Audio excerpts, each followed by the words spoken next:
First and foremost, this video is very like improper. Um, I'm actually in the middle of playing Tomb Raider, but I saw a Sky Williams video.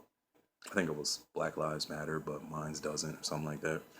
And I was like, by the title, I was like, all right, think I know where this is going to go. And I seen like I started watching it, and I was instantly, yep, I agree. Yep, I agree. Nothing.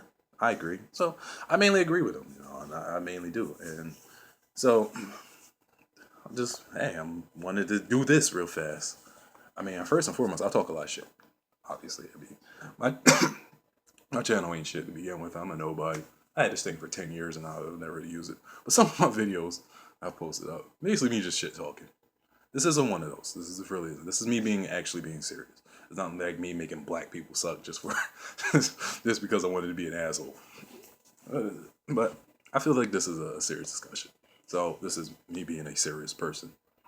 And to get straight into the point, as with all communities, the black community itself also has a fringe element.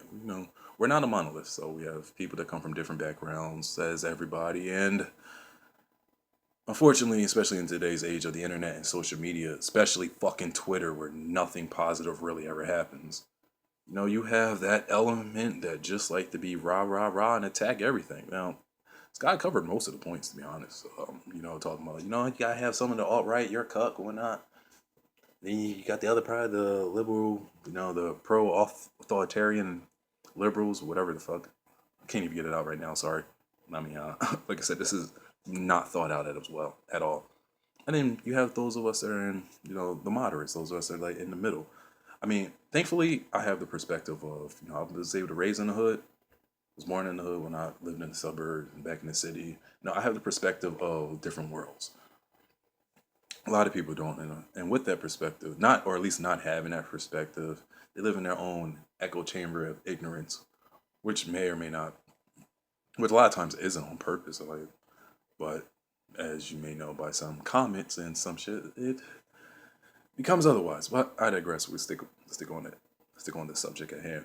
I have the, I guess I have the, thankfulness. Thankfully have the experience of through myself, through other people, through you know history, and I try to like combine all these things together until when I want to actually intelligently speak on a subject. So a lot of those people don't. I mean, some of them, just like some Beverly Hills rich kid, blah blah blah. Oh, took an African American studies class. Yeah, now I'm gonna be there. Some of them are people that living in depression all their life and whatnot, and they're just they've already have that preconceived notion of anger, which I have some anger as well. But anybody that's not with them is against them. Some of them are people that are just fucking social media activists who don't matter in my opinion. Because anybody could put up a hashtag. It's kind of like it has some parallels to Gamergate in a way. Not that they're the same, but parallels. And what I mean by that is the fact that they're both leaderless movement. Now, Black Lives Matter is a lot more serious than Gamergate. Some people are going to feel otherwise. But I feel that's more serious because it deals with something that's been generational in this country. Especially, like, I'm African American and Cherokee, so, I mean, I knew my great grandfather. As an aside, I knew him. He was born in 1917, so I've heard the stories. I have the perspective from people that was raised through those, and I'm kind of glad I wasn't raised to that shit, because with my anger, bro, I would have been jailed a long time ago. Either ways, and then back on subject, a lot of people don't really have some of that. Some of that, yeah, they just throw it up. And back to Gamergate, because I realized I'm rambling a little bit because I forgot my point because this is very impromptu. Like, there's no defective leader, as I said before. So, no, you have people, anybody that could join, basically. That's, like I said, the Beverly Hills, the social media activist, the person that might actually, believe. There might be somebody like similar to myself that has a perspective that follows it. Yet, unfortunately, anybody can say anything. Anybody can rep the hashtag, kind of like they did with Gamergate, and there's really no, unlike Gamergate, there's no self-policing, no, which is bad, because not everybody that says something bad is a third-party troll, just to use the old Gamergate discussion where it was like, hey, they're a third-party troll. Not all of them were, but the people that didn't fit in, they got self-policed out. I saw it on Twitter. People were like, hey, we don't need you in this discussion because you're making everything bad.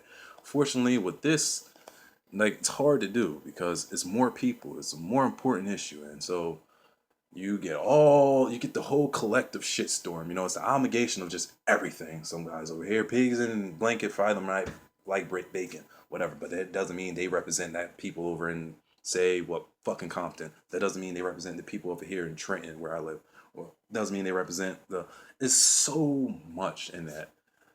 Yet, I mean, we still, even with that, you still have that one element that try to, they try to corrupt everything. The people that, as I stole from somebody else, they're so woke that they're still fucking asleep. And this is going directly towards Sky. Those people don't matter. That's how I feel. Like, I feel those people don't matter because who killed Malcolm X? It wasn't white people. Yes, the COINTELPRO and all that other stuff. But I'm not going to get into. Had some involvement on it. But this right here, this doesn't mean that we're the same people. It doesn't mean that we're friends and we all are unified. Because as I said, we're not a monolith. Those people, that fringe element, they're going to call you a coon regardless just because you disagree with them. Because they already have their preconceived notions. They already feel what they feel for whichever part of, whatever part of the fringe that they're on. But when it comes to the importance of it, they're not going to be there. Like, somebody that's been a very active person, that's, has no problem speaking out. Those people, you usually don't see them when the shit hits the fan. So I feel they don't matter, and I think you should too, because and I'm saying this directly towards Sky, hopefully he sees it.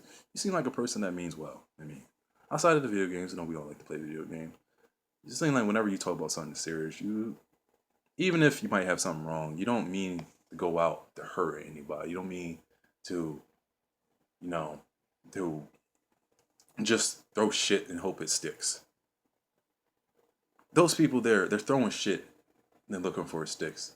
Yeah, they might call you a coon and Uncle Tom, but you try to ask them, hey, what did I say wrong? What did they say? What did they do? They blocked because they didn't really have nothing to say to begin with. They have nothing to contribute. A lot of those people, and this is from my experience, I'm not speaking for you, I'm speaking for me. And if some of them have some issue, fuck you.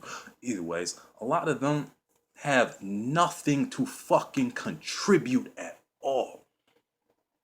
In a battleground of intelligence and conversation, they won't even meet you halfway. They'll just spout off, some retarded talking points and then call it a day. And then if you savagely beat them down, which I love doing, because you have more perspective than they do, then the name calling comes out. The name calling comes out, they'll block you or whatnot. Or if it's actually like, well, I would say in the streets, but you rarely see those people in the streets because then they'll do something else. Sometimes you do, like that one chick in Philly who... Anyways, I'm not trying to ramble. My whole point is, I feel that you should just do you. Just do you. I mean, continue to do what you're doing as well. I mean, I don't do it to fit in or whatnot. Just speak out. Speak out because you still feel passionate about something. Speak out because, this topic I have something on my chest and I want to say it. And if you're wrong, you're wrong. Best thing about being wrong is that you can learn from being wrong and can add it on to the next time you say something. It's experience. Experience, as I was saying earlier, experience gives you perspective, and that's all that matters. But the people that aren't willing to contribute to that, the people that just block and all the other shit, the people that just throw shit at the fan and whatnot, they're always going to be in that fringe element. Unfortunately, they're co-opting the hashtag for their own little stupid bullshit, but they don't really matter. And that's the truth of it. But what does matter is you being yourself. You being you. And those of us that, that are intelligent, those of us that, follow this stuff, we'll always support. You got my support at least, We'll always follow somebody that at least is trying, rather than somebody who just wants to came from fucking Venus. Yeah, we all came from Egypt, which is fucking impossible anyways, and all that other stupid shit. Either ways, that's all I gotta say.